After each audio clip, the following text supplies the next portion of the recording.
Welcome to my YouTube channel. Kung bago ka lang sa channel na to at true-blooded Aldab Nation ka, tama po ang channel na pinuntahan mo. Kaya considering na po kitang bagong subscriber. At huwag mong kalimutan pindutin yung bell para lagi po kang updated sa bagong video na ilalabas ko. Salamat po sa iyong pag-click sa channel na to. Welcome back mga kaaldab. Ito na naman po ang inyong lingkod, si Mr. Destiny. At magbibigay tayo ng pinakamagandang update po ngayon sa social media mga kaaldab. Ito yung pinaka-latest po na vlog ni Ogie Diaz. Sabi ko nga po sa inyo, kung gusto nyo lang naman po ng mga latest, mga update, dito lang po kayo tututok. At least tayo digit. Di po ba 101% na galing po mismo sa mga taong kumbaga pilit na pinababagsak ang fandom ng Aldab Nation. Po ba?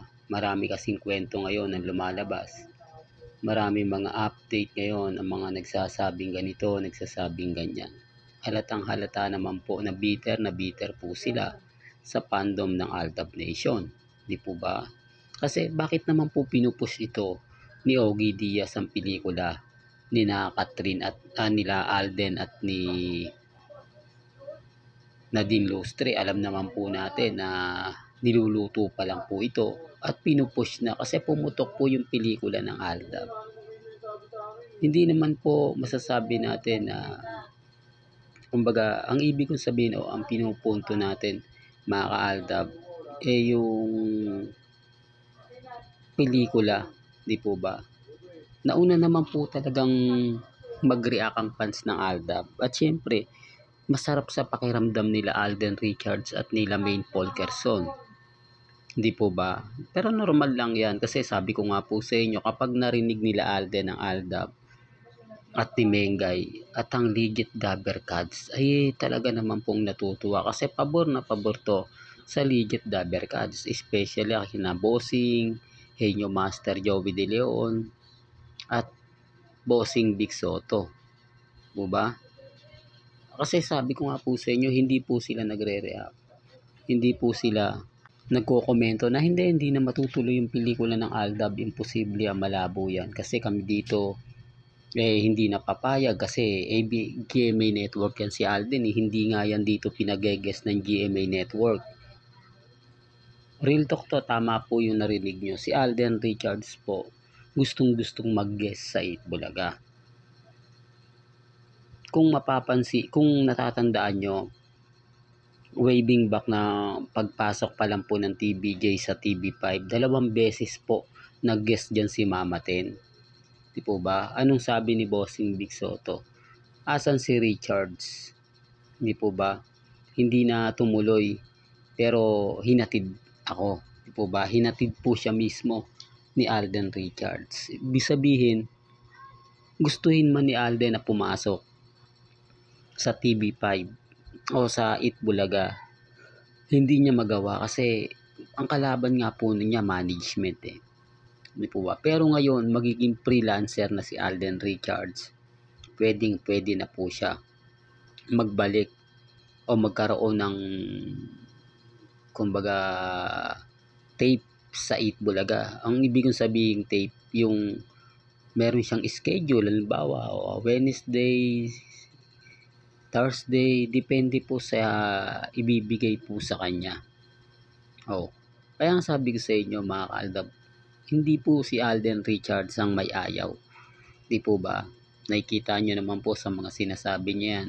Nakikita nyo naman po sa mga pahayag nila yan. Kaya nga po hindi po kumukontra ang TVJ sa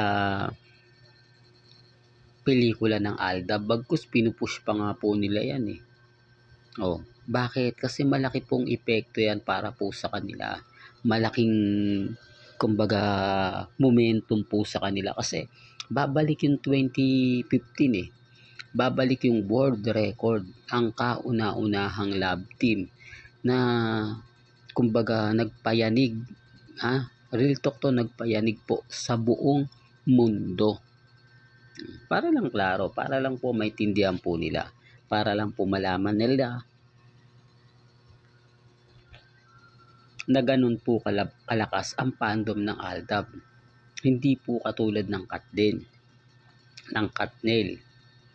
Di po ba? Kaya nga po yung Katnel fans hindi po makaporma sa fandom ng Aldab Nation. Hindi na po pwedeng sabihin pagmamay-ari nila o sila yung pinakamaraming fans. Hindi na po pwedeng sabihin yan. Di po ba? Real talk. Kasi hindi nga po nila nagawang mag-trending. Hindi nga po nila magawang makagawa ng record sa buong mundo. Yung Katnel, maaaring ismolin niya ng Katnel. Sabihin niya, ano lang kayo, yung alikabok lang kayo. Po ba? Pwede nilang insultuhin, lait-laitin. Po ba? Pero yung kumbaga sasabihin ganito, sasabihin ganyan, hindi po. Diba? Malabo po. Kaya sabi ko sa inyo, ako, kampante lang po tayo. Relax lang po tayo. Sa dami kasi ngayon mga kaaldab na mga bali-balita, sa dami kasi ngayon ng mga issue na binabato sa social media, talaga naman pong mapapaisip ka. Sinasabi ko lang po ito para lang klaro. Sinasabi ko lang po ito sa mga taong dumadaan at bumibisita po sa channel ni Mr. Destiny. Bagamat maraming mga senaryo na lumalabas, senaryo na ganito, senaryo ng ganyan, okay lang po yan. Halatang halata pong malaking takot po talaga nila. Kasi pagka gumawa talaga ng pelikula ang Aldab, diyan natin malalaman ang katotohanan. Kita nyo, tahimik po si Maine, tahimik si Alden, hindi po siya nagre-react na hindi po matutuloy yung Aldab. Di po ba? O ngayon, wala nga pong post, walang interview, walang connect. Talagang focus lang po si Alden Richards sa mga TV commercial niya. At syempre, paggawa ng pelikula. Alam naman po ito ng mga malalapit kay Alden at mga Alden fanatics. Di po ba? Alam naman po nila yan na umpisa pa lang sa interview ni Alden. At pagpasok nga po ng 2025, magbabago na. Ang laki ng pagkakaiba, no? Kung matatandaan nyo, dati nakaraang taon, bago umalis si Alden, i-interviewin muna siya ng unang hirit.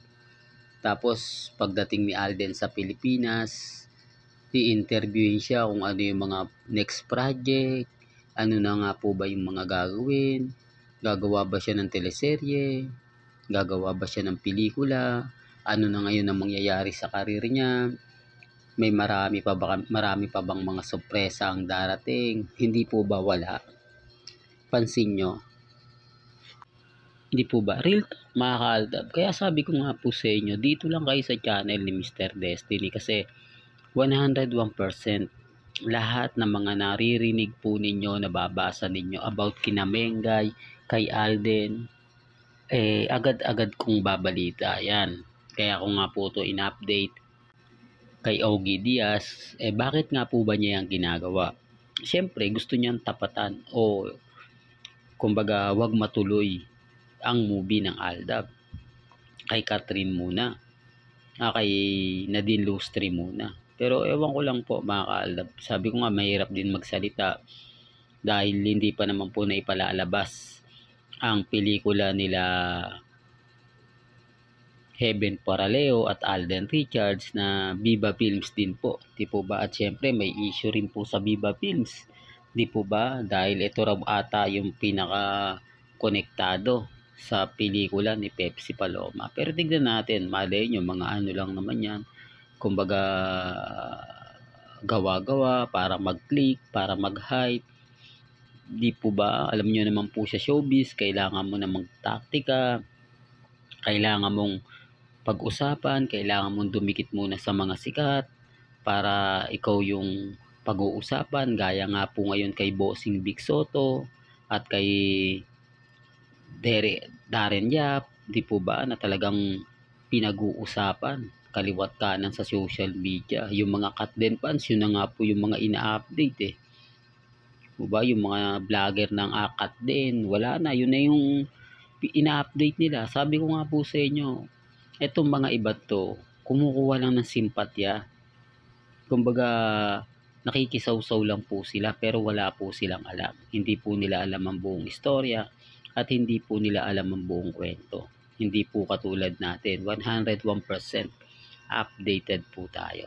Hanggang dito na lang po ang ating latest updates. Kaya kung gusto niyo pa po ng pinaka-latest at sariwang update, abay tumutok lang po kayo dito po sa channel ni Mr. Destiny para updated po kayo sa mga latest at sa mga bagong video po na ilalabas po natin maya-maya lang. Kaya kung bago ka lang sa channel na to at isa kang true-blooded Aldab Nation na nagmamahal kina Mengay at Isoy, tama po ang channel na pinuntahan mo, kaya consider na po kitang bagong subscriber. At huwag mong kalimutang i-share ang mga video po natin sa mga mami, sa mga titas, at sa mga senior. Hanggang sa muli, salamat po sa panonood at pakikinig.